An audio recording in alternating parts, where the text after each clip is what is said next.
Let me transition to the Boston Celtics because they've got a game 2 coming up tonight.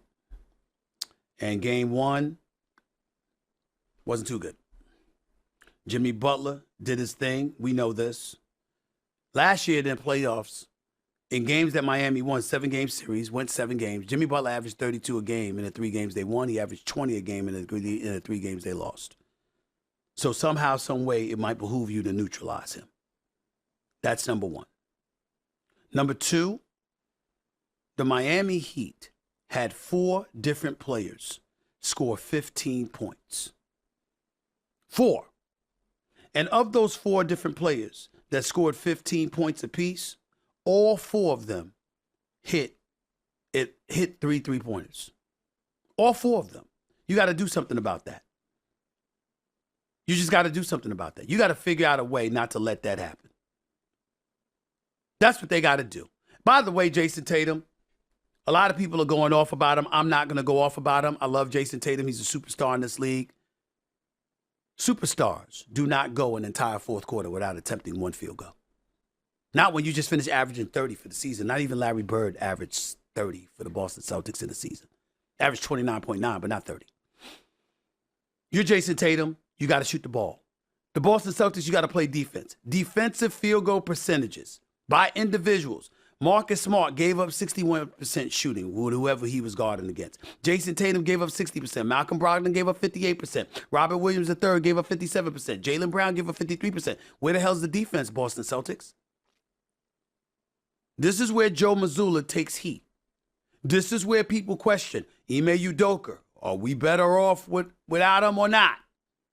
Because even though you're in the conference finals, the fact of the matter is there's been some faux pas, some mistakes when it comes to some of the things that Joe Mazzulla was doing. And we got to be real with that. There's no way around that. We have to be real with that. They got to be better defensively. They got to make sure that Jason Tatum gets the ball. They got to make sure that Jaylen Brown, who's in line for a 5-year, $295 million deal, that brother gets the ball. He ain't going to get that much. They ain't paying 2 players $600 million. That's not going to happen. Boston's not going to do that. But both of them will get well over $200 million. And they both deserve it. But you got to close the deal. And Jimmy Butler is coming at them now like a Rough Rider. He ain't scared. He told them before game 1 he was going to beat them. And nobody brought it up as bulletin board material, as my man Jalen Rose said. Because guess what? We weren't surprised. Because Jimmy Butler is that dude. So we just got to be honest about it. We got to be real with it and authentic with it. Jason Tatum's got to shoot the ball in the fourth quarter. Him and Jaylen Brown have to be more efficient. They all got to stop turning the damn ball over. And they got to play better defense because that's what the Boston Celtics were doing under Ime Udoka. And they're not doing that this postseason enough under Joe Mazzulla. And the 4 players for Miami that shot threes, Gabe Vincent, Max Strus, Kyle Lowry, and Caleb Martin, each scored 15 points, each connected on 3 3-point field goals apiece. You got to do something about that. It's just that simple. Heat are 11-2 when Jimmy Butler scores 35 or more points in a playoff game. Jimmy Butler joined Russell Westbrook from 2014 and Michael Jordan from 1989 as the only players with at least 35 points, 5 assists, and 5 steals in a conference finals game. Miami 7-0 this postseason when Jimmy Butler scores 27 or more points. He had 20 at halftime, game 1. 12 of 25 field goals he finished with for the game. That's 48% shooting. It was Butler's 5th game with 30 or more points this postseason, and he added 7 assists, 6 steals, 5 rebounds. 3-point field goal shooting, Miami, one of the worst offenses in the NBA this past season. 16 of 31 shooting from 3-point range. They also shot 10 of 15 from mid-range. Boston was 10 of 9 from 3-point, 34%. Last stat that we all need to pay attention to. Do y'all know over the last 2 postseasons, the Boston Celtics are a 500 team at home? 10-10 in the postseason, compared to 12-6 on the road. They fell to 4-4 at home this postseason, but they're 4-2 on the road this postseason. They were 32-9 at TD Garden in Boston during the regular season. Something's got to give. Boston's got to win game 2. I don't give a damn how good they are on the road. I don't think you're coming back against this Miami team down 0-2 after losing your first 2 games on your home court. No matter how good they are on the road, I don't believe that for a second. So they're going to have to get it together. Now, I believe that the Lakers come back and tie this series 4-4. That's with a healthy LeBron James. That's with an Anthony Davis doesn't look like he's about to collapse because he's so damn tired. That's assuming those things happen. And obviously playing in L.A. as opposed to the high altitude of the Mile High City is a different challenge. But when I look at the Los Angeles Lakers, that's just where I'm at with it. They got a shot. They can even this series. I got Denver winning it in 7 because I can't see the Lakers going to Denver and beating Jokic in a game 7 in Denver. But if anybody can do it, it's LeBron James. We all know this. And LeBron James is not 100% healthy. But I do want to say this about LeBron James. A person I believe to be the second greatest player in the history of basketball. The second greatest player in the history of basketball. That is LeBron James.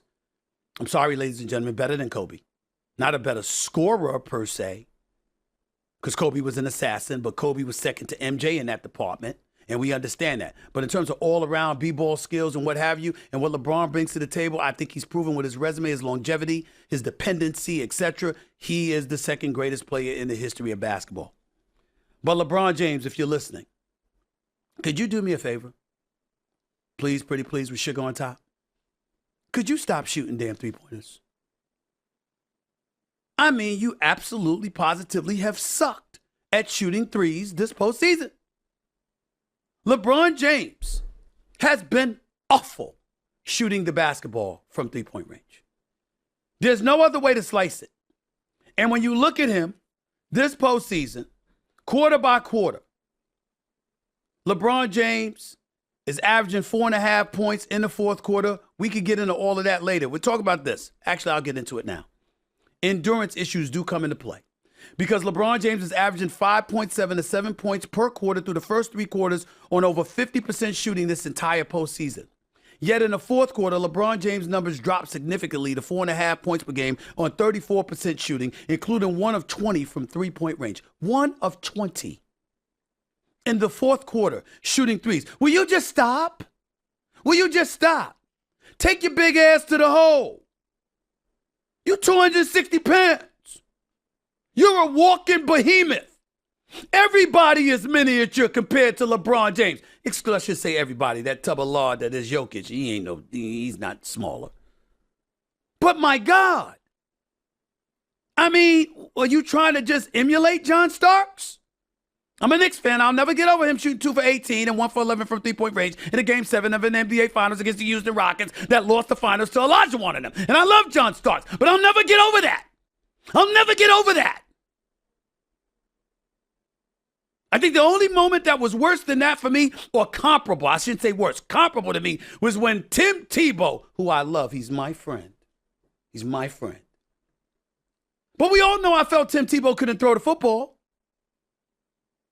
He was completing 46% of his passes when he was the starting quarterback for the Denver Broncos. And this dude throws the ball over the middle to Demaryius Thomas for an 80-yard touchdown to win a damn playoff game for the Denver Broncos against my Pittsburgh Steelers. I've never forgiven Ike Taylor for that. I've never forgiven him. Now, I'm a Christian man. I'm a God-fearing individual. And I'm supposed to be forgiving. But damn it, it's tough. It's worn on me heavily. I've never gotten over that. I've never gotten over that with Tim Tebow. Tim Tebow threw a touchdown pass for 80 yards. Ike Taylor couldn't keep up with Demaryius Thomas. And I'll never forget, as long as I live, I fell on my face and collapsed and stayed there for 2 hours fighting back tears because of how miserable I was, because I knew I was have to come into work every day on First Take at the time with Skip Bayless, who is the Tebow, ultimate Tebow lover. I knew I've never wanted to call in sick for work more in my life. I've had food poisoning to COVID. And I wanted to work more then than I wanted to work that next day after Tim Tebow threw a damn touchdown pass to win a playoff game against my Pittsburgh Steelers, knowing I had to come into work the next day with Skip Bayless sitting across from me. But I digress. Back to LeBron James. Those numbers, LeBron James, 34% shooting in the fourth quarter of this postseason, is the third worst in the NBA this postseason, a minimum of 30 field goal attempts. The only people worse than LeBron James were R.J. Barrett of the New York Knicks and Klay Thompson of the Golden State Warriors. That's it. And by the way, we forgive Klay Thompson because Klay Thompson history shows he's one of the top 5 shooters in the history of basketball. He just had a bad sprint. That's all, a bad stint. He'll be fine. But we know he can shoot. We got questions about LeBron James and that three-point shot. Stop shooting the damn three-pointer. Take your big ass to the hole. pound, ground and pound. Use those muscles. You sitting there doing advertisement with these tonal machines, showing your muscles every chance you get. Use them. Stop shooting the three. Stay off the three. Please. I want ladies everywhere to know that I'm issuing you a warning. You can feel free to leave right now. You might not want to hear what I have to say. I want ladies everywhere to understand. You can leave now. I understand. Because contrary to the nonsense that trolls try to disseminate to the masses, as a man raised by 5 black women, 5 strong black women, 5 independent black women, got my assistant sitting next to me, my assistant extraordinaire. Her name is Sumatra. She ain't no joke either. She be ready to punch people in the face all the time. Yes, she can get violent. Yes, she scares her own boss. This is true. Okay? But there comes a moment in time when a man has to be brave and he has to stand up. This segment right here, ladies and gentlemen, is for the fellas. It's for the fellas everywhere. I'm going to be anti-Oprah here, who I love. I'm going to be anti-Gayle King here, who I love. I can't take it anymore. We ain't going to be victimized like this again. So you see this story, because I got 2 of them. Let me get to the first one. Judge rules for Tiger Woods in the NDA situation with his ex-girlfriend. NDA means non-disclosure agreement, for those of you who don't know. Congratulations. Let me read the details. A judge in Florida has ruled that Tiger Woods' ex-girlfriend, Erica Herman, must abide by a non-disclosure agreement she was seeking to have nullified. Herman is suing Woods and the home trust he owns for $30 million. Why is she suing, dare I ask? Herman claimed the agreement was not valid due to a federal law that limits the enforceability of NDAs in cases of sexual harassment or abuse. But the judge ruled that she provided no evidence of any sexual misconduct. So she didn't really have a case. In the suit, Herman alleges she was locked out of their shared home in Florida after she was, quote, duped into packing her bags for a holiday. Now, this is where y'all lose me. This is why I said the ladies could leave right now. She claims Tiger Woods had promised her that she could live at their home for 11 years. Yo, y'all. Tiger Woods, I apologize in advance. I ain't trying to throw out your business. It's just a matter of public record. You know what I'm saying? So I'm just trying to be, just trying to get it out the way. Ladies and gentlemen, Sumatra, look at me when I'm talking to you, because I can see you out the corner of my eye. I want to see if you ladies out there can sit up there and say this with a straight face. Remember when Tiger Woods got in trouble years ago? Remember that he was cheating on his wife? Remember that he had porn stars in his crib? Remember that? Do you also remember that he reportedly slept with 120 different women during his 6-year marriage to Ellen Nordegren? So a man that slept with 120 women, who's worth $1 billion, promised one woman, you can stay in my home for 11 years. Seriously, y'all? That's what we doing? That's what we doing now? We gonna sit up here and literally think that Tiger Woods promised this woman, you can lay in my house for 11 years. Ladies, who's that dude? Show him to us. Men everywhere would like to know. Who's that guy? Take your time, I'll wait. How much time we got, y'all? How much time we got? Show me the dude that promises a woman. I know men who are married with no prenup, who are broke, that doesn't promise a woman, you can live here for the next 11 years. But Tiger Woods did it. Really? Really? See, it's that kind of BS that makes me lose it. You see what I'm saying? Because that's clearly, I don't know this definitively because I wasn't there. I'm not a fly on the wall. I don't believe that shit one bit. Come on. Come on. 11 years? Really? Really? I'm a billionaire. I got porn stars on speed dial. I had 120 women when I was married, so Lord knows what I might have now that I'm single. But I promised this one girl, who I'm not married to, that you can live in my crib for 11 years. See, that's that nonsense right there. Y'all know it's true. All I'm saying, ladies, is have a plausible argument, a plausible story. And I'm down for you. Because I'm old school. I believe that if you are a man and you are well off, any woman you with, you should take care of. It doesn't mean you have to pay every bill or anything like that, but you're supposed to take care of them. They ain't ever supposed to struggle. I believe the quality of life you have, you should ensure that they have that quality of life while they're with you. Now, when they're not with you, they shouldn't have to have your quality of life, but you shouldn't drop them off and have them living like a peasant either. Make sure that you take care of them, you look out for them. As affordable as you would like. If you worth $100 million, what's wrong with getting them $1 million house? Ain't no crime in that. They may not be entitled to your quality of life, but it doesn't mean that you need to strip them of any quality of life. But 11 years, just stop it. Let me move on to this last story, because this involves friends. Gabrielle Union, phenomenal actress, an even better person. A friend of mine, I've known her for many years. I love her to death. And my love for D. Wade, her husband, Dwayne Wade, former star of the Miami Heat, who's going into the Hall of Fame this summer. Spectacular honor, well-deserved, first ballot Hall of Famer. He was sensational. I still miss him. Ladies and gentlemen, I sit here to you in all honesty and telling you that D. Wade is one of the best human beings I've ever known as a professional athlete.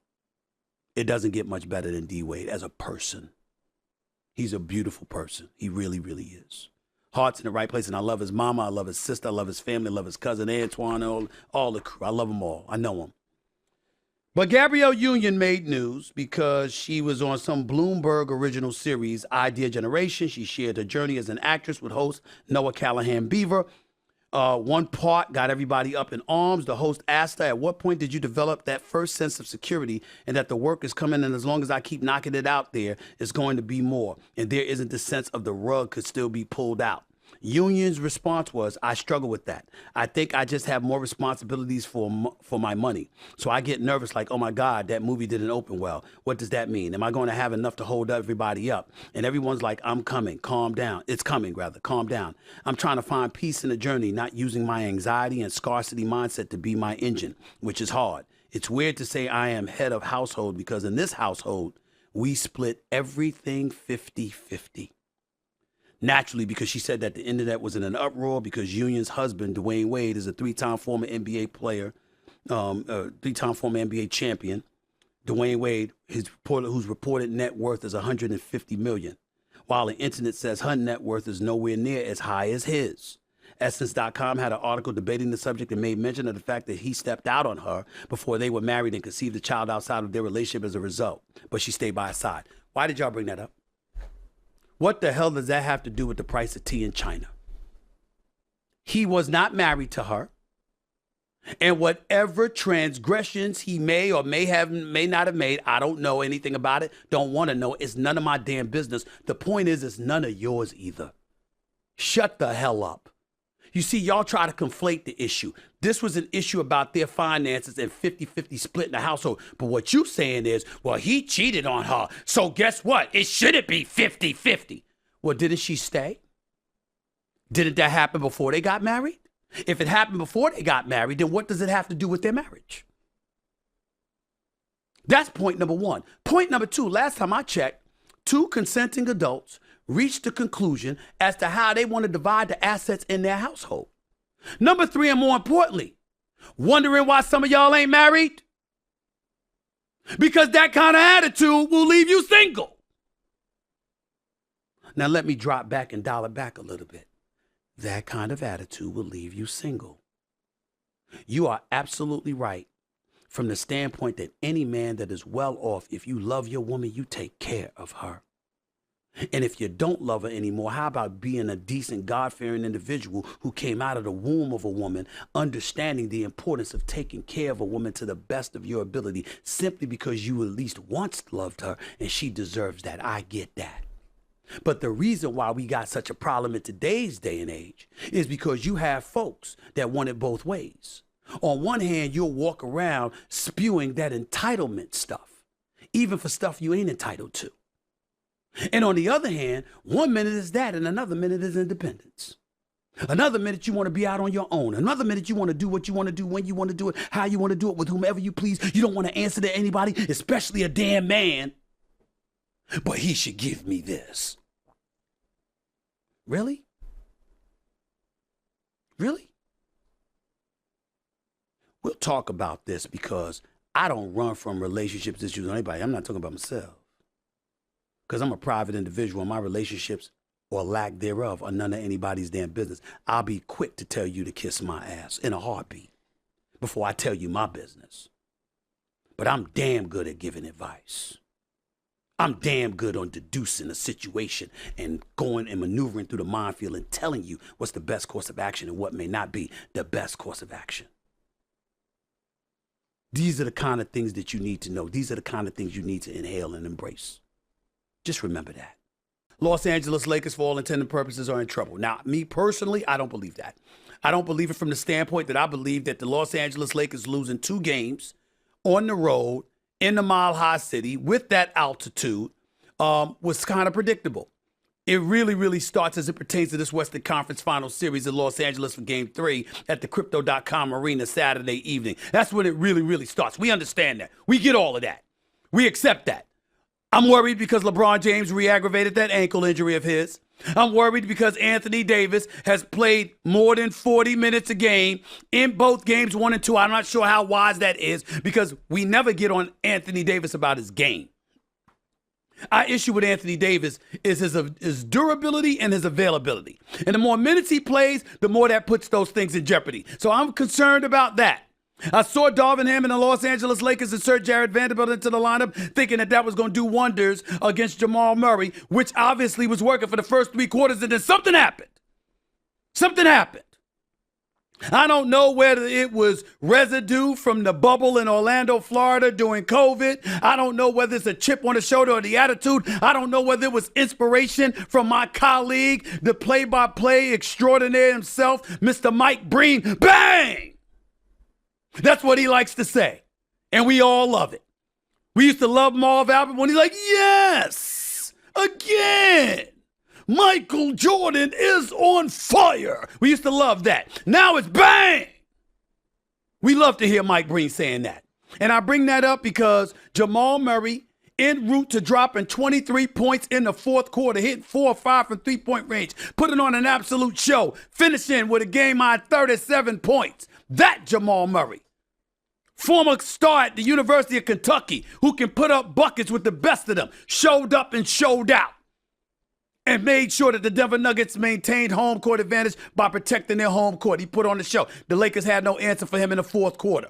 Both teams looked absolutely exhausted. But I'm just looking at a few numbers here. Just a few numbers that I wanted to throw out to y'all, just in case you cared. Teams taking a 2-0 lead in the Western Conference Finals since 1970-71 have ultimately finished 56-6 in the series. The Lakers are 0-3 all-time in conference final series after falling behind 2-0. The Nuggets improved to 8-0 at home, 8-0 at home this postseason, 42-7 at Ball Arena overall, the best home record in the league this season. The home team has won all 6 games between the Lakers and the Nuggets this season. The Lakers are 2-6 on the road this postseason compared to 6-0 at home. They're going into the Crypto.com Arena this weekend undefeated at home in the postseason. They've won 9 consecutive home games dating back to the regular season. Dating back to 2011 postseason, this is the 17th time LeBron James has lost game 1 of a playoff series. Do you know what his record is in the previous 16 series? When LeBron James has lost game 1 of a playoff series? 11-5. He's won 11 of those series. Jokic, he had 23 points, came down to earth after dropping 36, 21, and 14 in game one. He had just 23 points and 9 of 21 shooting, but still had 17 rebounds and 12 assists, 3 steals. The man had another triple-double. He's sensational. Slow as a snail, can't jump onto a curb, big tub of lard, and you can't stop him. It's just the truth. Okay, so we know all of this about Jokic. We understand it. We respect it. We see what it's all about. It is what it is. Triple-doubles. His 4th straight triple-double, 5th in the last 6 games. Jokic joins Wilt Chamberlain, 1967, as the only players with 4 consecutive triple-doubles in a single postseason. It was his 7th triple-double in this year's playoff. That also ties Wilt Chamberlain, 1967, for the most in a single postseason. Okay, I'm just throwing out these notes here. Jamal Murray, first 3 quarters of game 2, 14 points, 5 of 17 shooting. 4th quarter, 23 points, 6 of 7 shots, 4 of 5 from three-point range. Through 2 games against the Lakers this series, 68 points on 45% shooting with 7 steals. That's Jamal Murray we're talking about. And he shot 40% or better from three-point range in 8 postseason games this year, and the Nuggets have won all 8 of those games, which means you got to slow this man down if you're going to have a shot to win this series. Now, I believe that the Lakers come back and tie this series 4-4. That's with a healthy LeBron James. That's with an Anthony Davis doesn't look like he's about to collapse because he's so damn tired. That's assuming those things happen. And obviously playing in L.A. as opposed to the high altitude of the Mile High City is a different challenge. But when I look at the Los Angeles Lakers, that's just where I'm at with it. Governor Chris Christie, formerly the governor of New Jersey, from 2010 to 2018 to be exact, it is believed that in the coming days he will announce his presidency. And obviously there's a lot of people out there that's going to ask, does he even have a chance? He was a governor that proudly pronounced he was a pro-life governor, that proudly pronounced he was the first pro-life governor elected in New Jersey since Roe v. Wade in 1973. That was at the time he was governor. As governor, he opposed same-sex marriage, but voiced support for New Jersey's civil union law. He opposes the legalization of recreational marijuana use. I know some of you out there are going to find that. Stephen A., there you go. Stay off the weed. Duh. I know. You're going to say, no. I don't have a problem with people smoking weed. I have a problem with people letting it cost them their money. You a new fool. I ain't never seen a joint that cost $1 million in my life. Hell, I ain't never seen a joint that cost $100,000. The hell you losing money for because you smoking a joint because you want to puff, and pass. Grow the hell up. But if it ain't going to cost you money, by all means, puff away. I ain't mad at you. Do your thing. Even though I don't think it's for everybody.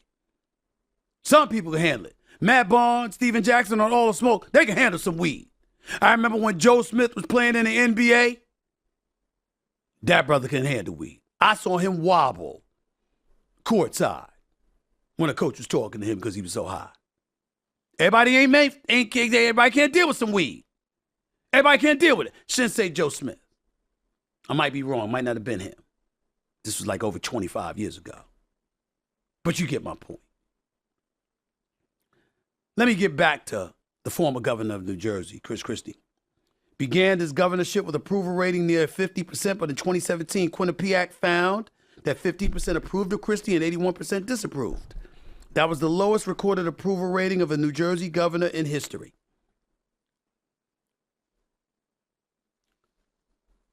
I don't need notes to say what I'm about to say. There's a lot of you, because of some of the conservative views I've expressed, that have been under the impression that I'm a Republican.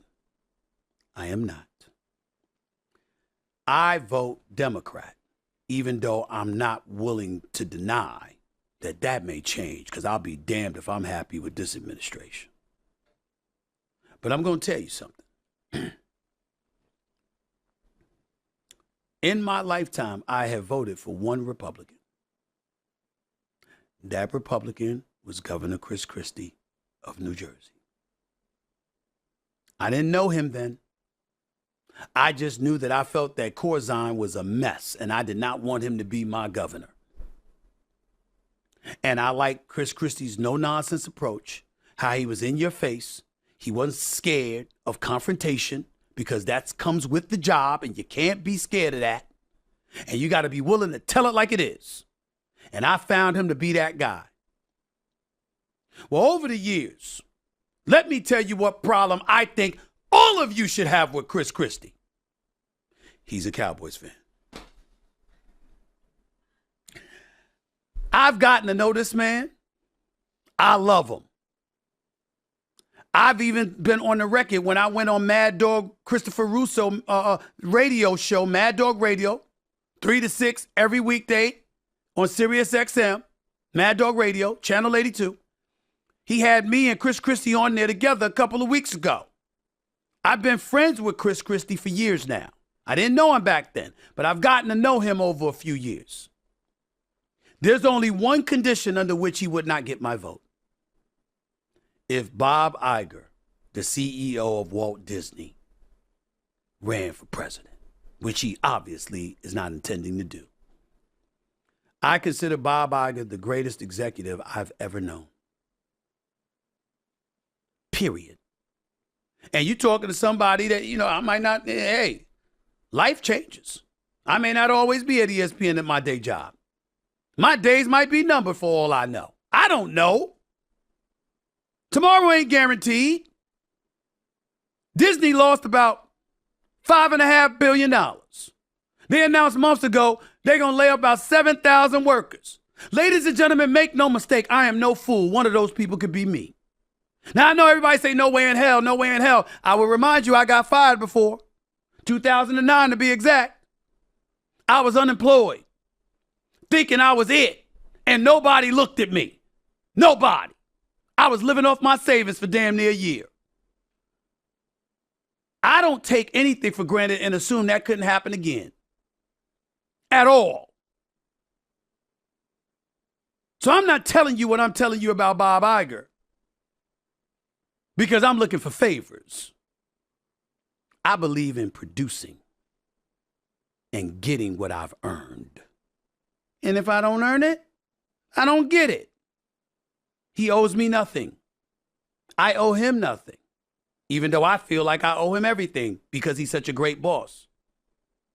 I only bring him up because he's the only person that I would vote for at the expense of Governor Chris Christie, which Chris Christie knows. I would vote for Bob Iger before I vote for Chris Christie. There's nobody that I will vote for above Chris Christie on the Democratic or the Republican side. Nikki Haley, I respect her in the job that she did in South Carolina to some degree, but she's not getting my vote. I'm looking at these other candidates here. Former Arkansas Governor Asa Hutchinson, he ain't getting my vote. Vivek Ramaswamy, I don't know this person. The only thing I know about this person, they were arguing with Don Lemon on CNN a few weeks ago. He ain't getting my vote. Donald Trump damn sure ain't getting my vote.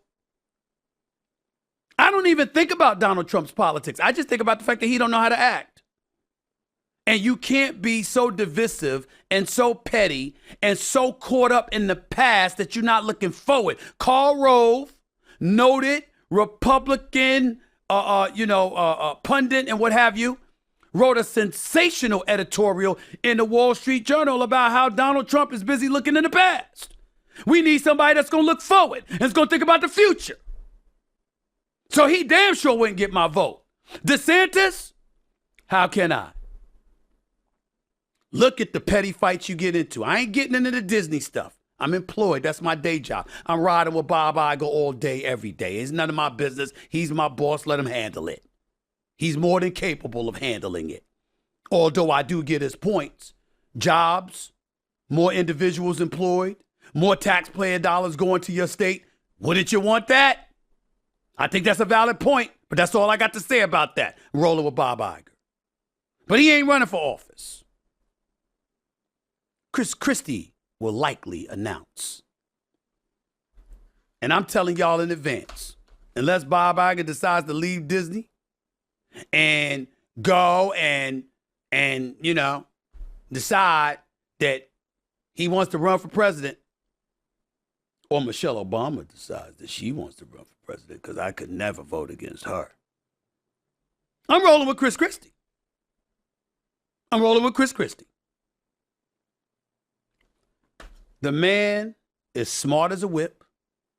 If I recall correctly, former prosecutor, never really asked him about that. Only thing I hold against him is that he's a Dallas Cowboys fan. I don't understand this fixation on the Cowboys. I just don't get it. Don't you understand they could contaminate you and they could cost you the election? If I were Chris Christie, as much as I love my buddy Jerry Jones, my Libra brother, because I do love him, the fact of the matter is, it could bring you bad luck. We all know a black cat's running around that franchise. Chris Christie got to disassociate himself from the Dallas Cowboys if he's going to run for election. Because it ain't going to win you any votes beyond the South. And damn it, in the South, some of those folks may not give you that vote.